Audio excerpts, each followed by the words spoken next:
Priyanka Gandhi Bhadro is one of the members of the Gandhi family, granddaughter of former Prime Minister Indira Gandhi, only daughter of Rajiv Gandhi. She wanders from one head to another around India's elections. Crowds flocked to see her or hear her speech. Political analysts of the country said that Priyanka is the biggest impact player of the Congress alliance in this election.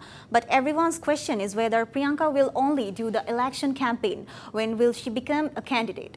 In the elections, impact player Priyanka emerged as a humanitarian by visiting her father's murderer in jail and not objecting to his release, and by marrying a boy from a common family. The popularity increases. Despite getting so much popularity, she has to face question for not standing in the election.